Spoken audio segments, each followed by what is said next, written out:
Okay, let's make a start. Hopefully you can all hear me. Welcome to BHASVIC. Thanks for fitting us into your busy schedules, whether you're here in person or joining the live stream online. The purpose of tonight is to inform, to reassure, to put names to faces. And I'm William Baldwin, I'm the principal. Tonight, speaking with me this evening are James Barton, who's Head of Student Experience, Vicky Johnson, who's Head of Guidance, and Linda Labb, who is our Head of Additional Learning Support. And lurking in the corner is Jess Young, who is Vice Principal for Student Services and manages this area. And our presentation will take 30 minutes. I hope that you found the information stands in the Copper Cafe useful and were able to ask individual questions before this presentation. My first message to you is congratulations on surviving GCSE exam period. I hope the tension in your household is less than it was a few weeks ago. Soon after GCSEs finished, and when it was cool enough, students came to Moving On Day with us last week.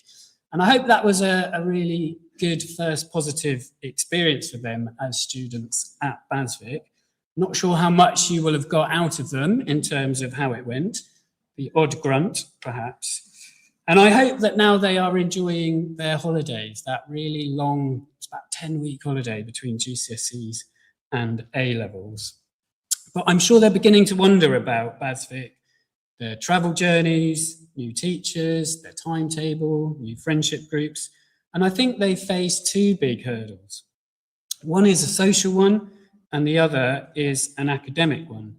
In our experience, students worry most about the social, but actually should probably worry most about the academic transition because they self-manage the social. They find their tribe while they're here. We recognise that it does take time to settle and to bridge that gap between working at GCSEs and A-level, and we're used to that. We provide lots of support both inside and outside the classroom, which you will hear about tonight. Students are not with us for long. This is the shortest phase of education for them. It's a 22-month sprint that they're with us until their final exams. And it is a period of transition. It's their formative years where they will leave us as adults. All of our students celebrate an 18th birthday while they're here, which means legally they will be able to start a business, to take out loans, to marry without your consent, to vote, and they may even get to legally watch films. Many of them might take what they consider to be the most important test of their lives, and that's their driving test, not their A-levels. And I think that test represents the freedoms that are on the horizon for this age group. Ultimately, leaving BHASVIC may mean leaving home, and that might take a bit of getting used to for some of you. Others of you maybe can't wait for that moment. But don't worry, given the state of the economy, student fees, the rental market and house prices, they'll probably be back at some point. So it's our job to get students settled, but also very quickly to start thinking about next steps and life after BHASVIC. And while they're with us, we want them to thrive. Studying at this level is a test of maturity. Students are busy people and managing their college work is just one of those spinning plates. And one of my key messages tonight is that what makes a BHASVIC student isn't just walking away from here with qualifications. It's the wraparound opportunities alongside the studying that are so important. Although qualifications are clearly essential, we place as much emphasis on personal and social development. And I ask that students do two things while they're here. Make the most of the opportunities that are available to them. And secondly, to be considerate to each other and to our wider community. And those two simple rules will allow them to thrive. Let me just talk about learning. And I want to take a moment to reflect on what learning looks like at this level. At secondary school, probably around 80% of learning takes place in the classroom and 20% outside as part of homework. At college, there is much more emphasis on independence, and we move to a 50-50 approach, where we're expecting students to spend as much time learning outside the classroom as in it. Much of this will involve prep work. Come to a lesson ready to make the most of the expertise of having the teacher in the room and not cover stuff in the lesson that they could cope with on their own. The teacher will then assess and embed that learning and take it to the next level. And if you think about that 50-50 model, if students then go on to progress to university, only about 20% of the learning will occur in lectures and 80% of it will occur on their own outside of lectures. And in the world of work, we're expected to self-direct 95% of our time. So it's part of that incremental journey into adulthood. And that journey naturally involves less reliance on you as parents. And Vicky will say a bit more about this. But there are ways that you can help. Now, I don't want to teach you to suck eggs. The first grouping of bullet points are about talking to your young person and talking to us. And I ask that you work in partnership with us. We are experts at dealing with this stage of education and with young people at this age. There is nothing that we have not seen before. We rely on you as parents and carers to be our silent army at home, quietly supporting what goes on in college and keeping your young people on track. And thank you for that, because it isn't easy. If you can discuss something that they're learning about at the dinner table, then I can guarantee you will get some interesting conversations. The second list of bullet points is all about managing the admin. And I know it can be overwhelming. I've got a daughter who's transitioning from year 6 to year 7, and I cannot keep on top of the new apps, forms, emails, and information sheets. It's a nightmare, and I will get to it in the summer holidays. Cedar is our main platform, so please make sure you log into that and create your account. We will also keep you informed with fortnightly Friday emails. And there are other ancillary things that you can do to help as well. Reading progress reviews, registering for parent pay so you can pay for trips and other experiences. So that's the admin side, and a plea to keep on top of that. And that's enough from me. And I'm going to hand over now to James Barton, who's Head of Student Experience. James, over to you.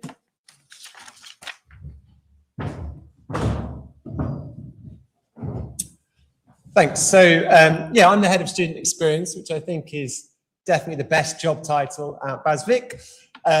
My role is basically to support students with everything alongside their classroom learning. So that's our tutorial program, careers, events, enrichment, student union, and a lot of it thinking about their progression as well. So throughout the first year, we focus on our community and skills program. That's helping students to get a head start at BHASVIC, to make that really key transition from being a GCSE learner to being a level 3 learner. So a lot of it is about the independent learning skills they need to thrive at BHASVIC. We also look at our community values, what it means to be a BHASVIC student, what it means to be a member of a community. And then we start to look at those key careers and employability skills, because as I'll talk about a bit more in a minute, lots of our students, even from this point that they start at BHASVIC, are increasingly thinking about the world of work, the job market, what they can do to try and make sure they make that transition from loving a subject and building all that fantastic knowledge they'll get at BHASVIC into actually going into the workplace and being able to put those skills into practice. One thing I'd say is we deliver a lot of this through our 45-minute-a-week tutorial program. It's the one thing that students don't sign up for, so it's the one thing they can sometimes flex their independence around when it comes to attending. It's absolutely vital, and we know that students who succeed at BHASVIC are the ones who engage thoroughly with this side of college. So please ensure that you uphold that expectation around the tutorial program at home. You will get the same attendance notifications if they don't attend tutorial as any other class, and we will expect to see them each one of those sessions. It's also where they build a key relationship with their personal tutor. which is someone that will be with them throughout their time at college. They deliver those tutorial sessions. They also have one-to-ones, which each member of their tutor group at least once every term. They get to know them. They're the first point of contact if they have any worries, any concerns, anything they need help with. And they have that same function for you as well. So you will get the details of your personal tutor early on, and they will be there available for you if you have any questions or concerns. This next slide I made because we talked a lot about how when you get to this level, you don't really get anything that you can stick on your fridge in terms of what's going on. So if you take a photo, print it out, stick it on your fridge. These are the key things that happen throughout the first year of BHASVIC students' experience. I'll pull your attention to a couple of things here. So our Freshers' Fair is that moment where they get introduced to all the wonderful enrichment that we offer at BHASVIC. Our Futures Fair is something pretty extraordinary we do, where we bring in over 100 employers, universities, progression options for students, and we hold it at BHASVIC so they can go and find out about all of those options without even needing to leave college. We then have our student conference. That's the day where they're off timetable, and we bring in a massive range of experts to deliver workshops, keynote speeches, lots of things for students to find out more about their areas of interest and what might happen after BHASVIC. And then at the very end of the year, it's happening right now for our first year students, we have something called Skills Week. That's probably better understood as a work experience week. And students are expected to self-source those work experience placements with a lot of support from us in terms of how do you make that first contact, how do you write that email, how do you think outside of just, I want to be a doctor, so I want to go to a GP surgery, but maybe other options that kind of link in. And we know that our parents and carers contribute massively to helping our young people find meaningful work experience placements. So it might be through friends of the family, through relatives, and through contacts that you've made. So if you can start thinking about where you might like to send them to now, that would be really useful for us. Thinking about the second year, we focus on supporting our students with progression. Hopefully in the Copper Cafe, you've had the chance to speak to some of our specialist pathways if maybe your young person's interested in medical careers or Oxbridge. We've also got a visual arts stand there and our employability and enterprise program. Most students go on to UCAS, and that supports with them making an application to university. But just to re-emphasize something I said earlier, I think students are increasingly thinking about their options. I think 5 or 10 years ago, lots of them would just, without much thought, put in that university application. Now they also want to know that we're supporting them with those life skills, with employability options, with knowledge about level 3 apprenticeships. They're really starting to explore the market and think about what is best for them. And regardless of what pathway they go on to, we'll provide them with that support. We'll also talk to them about gap years and how to make the most of those opportunities. So whichever pathway they choose, it will help them with their progression. It will help focus on what they want to do after BHASVIC, but it will also give them lots of additional support as well. And this is the skills I was talking about. So for our students, they are definitely wanting more than just knowledge from the classroom. We deliver a lot around the 6 key Brighton Hove employability skills. So these were identified by Brighton Hove through conversation with employers and young people around what are the skills they need to be building throughout education to succeed in the workplace. This is embedded in curriculum. So in a maths lesson, maybe they're doing something that involves working with other members of the class, and that will be flagged as building their teamwork skills and their problem solving. But it also is embedded through our tutorial program. We're helping students to acknowledge when they're building these skills, but also how do you evidence that? How would you talk about it in a job interview? How would you put it on a job application? Because we know this is going to make the difference for our students. We also do tutorials around workers' rights. We ask them about, do they understand what their rights are as a young person in the workplace? I've mentioned Skills Week, and we have a fantastic careers team who will offer one-to-one appointments with students who need that additional guidance to help them understand what's best for them. And then finally from me, just to talk about our enrichment offer. So this photo comes from our yearly Culture Day event, and it's a fantastic event. It takes over this hall, takes over various parts of the college. There's all sorts of fashion shows, flags, food, information, where we celebrate the various cultures and heritage of all of our students. We also have over 50 student-led clubs and societies. They're ideas that students, they want to deliver it, they set it up themselves, they find people who want to do it. It could be biscuits and books, where they eat biscuits and read books. Dungeons and Dragons, debate society, all sorts of different things that our students are interested in. And then our student union do a fantastic range of events throughout the year where, as long as they can put BAS in front of it, then they'll offer it. Some of that is a bit of a stretch. Basentines, I'm not quite so sure about. And then we have various ways they can get involved in sort of social action, making change inside our community and outside of our community. We work with an organisation called Brighton Hove Citizens, and they also have regular student forums. They can interact with the student union. We have a brilliant support department, all sorts of academies, but also lighter, less heavy-duty ways that students can get involved in sport, and lots of music and performing arts as well. That's it for me. And I'm going to hand over to Vicky, who's going to talk about all the different ways we support our students whilst they're at college. Thank you, James. Hello there, my name's Vicky. I'm the head of guidance here. I just want to take a few moments to talk to you about guidance and student support and some of the things that we think are important for you to know about to help your young person in their journey into adulthood. So I'm also a guidance manager, and guidance managers are similar to heads of year in school, just so you've got some context. We each have a cohort of students and work quite a lot in the background, looking at attendance and progression, getting information from subject areas and identifying students who might need some support. The team come from a range of different backgrounds, including careers, teaching, student support in other areas. And they're really experts at helping in making sure your young person achieves the best to the best of their ability in the sixth form. So all guidance managers line manage a team of tutors, as well as coordinating lots of cross-college kind of events and have responsibilities for other things. So we do have a lot of support here for students. Probably the first line of support, pastoral support, is from tutors.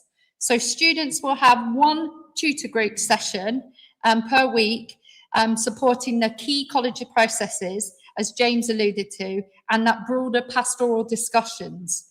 As well as covering the programme, it's a very important relationship, and tutors write their references, they offer individual advice and guidance, and support students who are struggling. So we really encourage students to work closely with their tutor. As a staff body, we try to work really vigilantly to identify students who might need support. And those tutor one-to-ones are really important as they closely monitor kind of all the information that comes in about the students.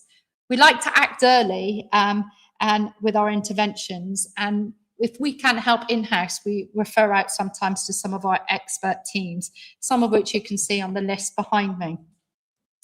We are aware that this is a period of time on the brink of adulthood and can be challenging for students to navigate. If there are issues, we encourage the students and you as parents to be as open and honest with us as you can be. We work with a number of those outside agencies, and students also support each other through things such as the student union, wellbeing, peer mentors, and the clubs and societies James referred to. We do offer financial support to students in the name of 3 different types of bursaries. We've got our enhanced bursaries for students who are care experienced, our free college meals for households on universal credit, and a discretionary bursary. Please note the times it's open, but at the end of this presentation, there'll be a QR code so you can take you through to more information about that, so you can read that in a bit more in depth. Some of the biggest support we obviously put in place is in within our curriculum, and this is if students are falling behind or perhaps not reaching their full potential. Our support plans are a supportive measure to help students to get back on track. And you, as parents and carers, can keep track of these through our parent portal called CEDAR. You'll have access to a parent version and will be able to check academic progress. You'll be able to see attendance, and you'll be able to also report student absence and follow any support plans that the young person is on. Students are expected to be proactive at engaging with those support plans and working with their teachers and guidance to meet those targets. Targets will include actions for students to help them improve their study habits, as well as support from teachers, from their teachers. The most serious indication that a student is at risk of not passing is if a student is on a red support plan. Students can be removed from courses if they're able to meet targets at this stage, but we work really hard with them to make sure we avoid that as much at this point. But you at home can support students with conversations at home and working through their support plans with them to help them meet the target. To reassure you, the majority of our students don't even get to support plans. And if a student does get to that point, then we are really working with them to help to make sure that they get back on track. So it's not a place that we sit in very frequently. We can't talk about kind of how you can support without talking about attendance. A-levels are fast-paced and really content-heavy, so it's important your students attend. Some of our biggest sources of anxiety is when students feel they fall behind, which can happen when they miss lessons. So we want to avoid that where possible. We approach attendance similar to that of an employer and ask that students take a really active role in making sure that they attend and communicate around any absences. It's the actual biggest single factor for achievement. So akin to a workplace, we hope that you can support us by letting us know through CEDA if there are any absences. We do regularly send out reminders to keep you informed, and some of those are automated, just to let you know. But we ask that you do check, and as we explain to students, you wouldn't not turn up to work and tell your employer why. So we expect that same level of communication from the students. We also know that actually attendance can be the first sign that something is not quite right. So we do monitor. It's another reason we monitor it really closely. So we will offer attendance support meetings if we feel that students are struggling, and we will work with them and you to get them back into college so that they can reach their potential. So there are a few differences actually that I think Will highlighted at the beginning. The biggest, I think, is that they've chosen to be here. This is the first phase of their education that they've actually really led on. They've chosen what courses they would like to do, and they're in the driving seat. So along with that is those things that Will alluded to earlier, which is that independent study and those free periods. Students have around 14 hours of timetabled lessons. They're expected to match that with their independent study. The gaps in their timetables enable them to work in college if they choose to, but they can choose to do that at home. Students are expected to take responsibility for meeting key deadlines, which is especially important in the BTEC courses, where their courses can become at risk if they don't. Some students will choose to work. I think it's a great thing. Perhaps getting a part-time job can be an important step towards financial independence, but it should not get in the way of independent study or lesson time, including tutorial. Our student conduct advises no more than 10 hours per week in term time. So our students commit to 3 subjects. We work hard to ensure they're on the right path, to ensure it's, but it's not unusual for a student, for example, to not be as keen on one subject as the other. It might not click as well. Part of the resilience we're trying to install is that they work hard in those subjects, even if they might not feel it as much as the others. And that's, I guess, reflective of university, that's reflective of employment. We all have aspects of things that we have to do that perhaps we don't enjoy as much. But it's all about getting them that stepping stone between that smaller local school environment into the larger, diverse workplaces and universities that they may move on to. But I guess finally, for me, the biggest difference is with parents. I think a big difference for parents is that we would talk to your young person as a young adult, and as such will be led by them in many of the decisions. We obviously want you to be a partnership with you, but we will empower your student to make decisions about their own education. That can be quite challenging for some parents, as they may not be involved as what they were perhaps in secondary school. But it does invite you to those opportunities for you to have more of those conversations at home about what's going on in college. Linda.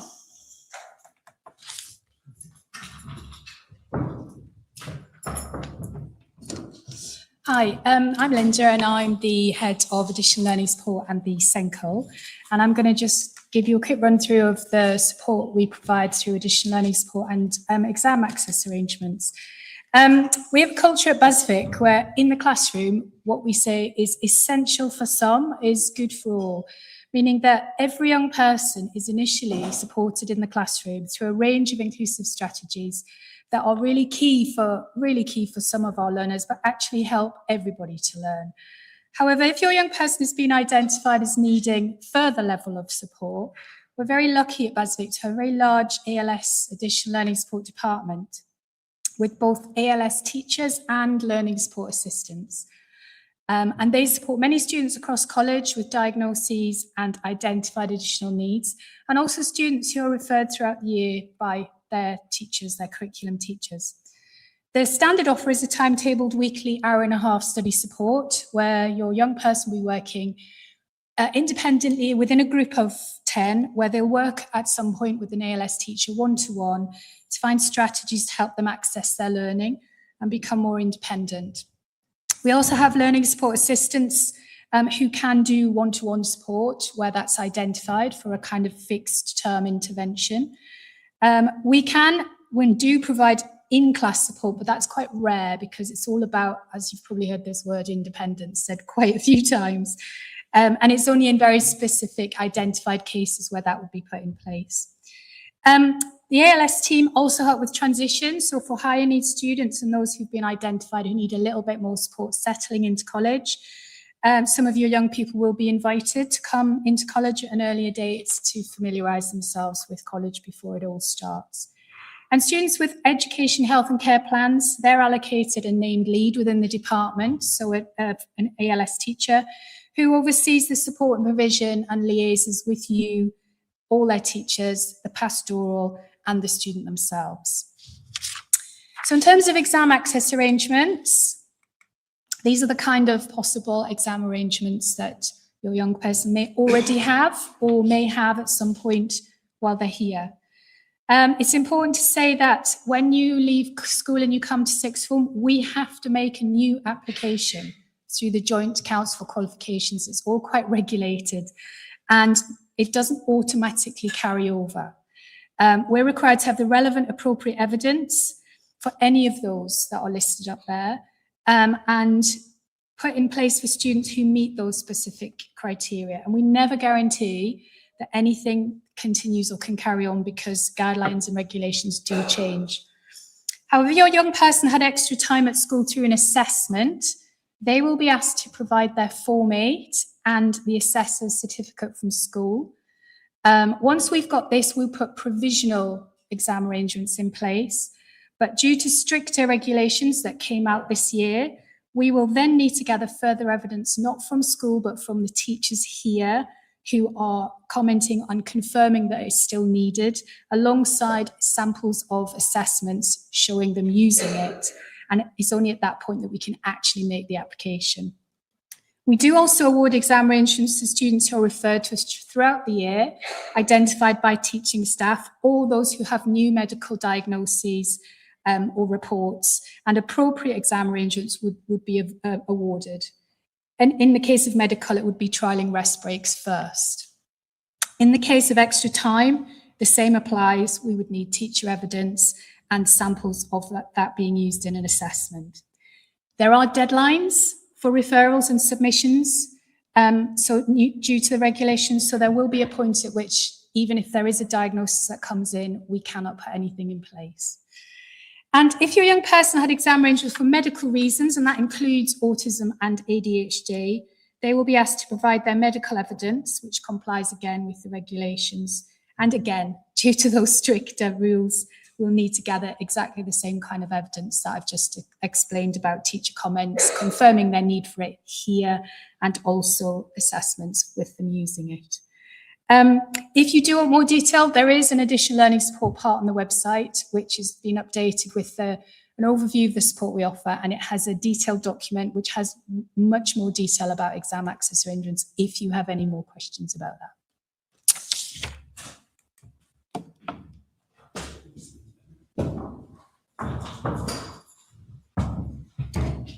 Okay, we're coming to the end. Let me just wrap up. We've got some key dates behind me. I think GCSE results day is probably in your calendars already. We enrol students at the end of August, but then don't start teaching until the 7th of September. You might wonder, well, why is there such a lag between that? We never quite know who's going to turn up or what they want to do, and it takes us a bit of time to then work out our timetabling, our teacher classroom resources, and make sure everyone's allocated what they want, as well as sorting out our second years who join us from the 8th of September. So first years get a welcome day and a normal timetable from lunchtime that day.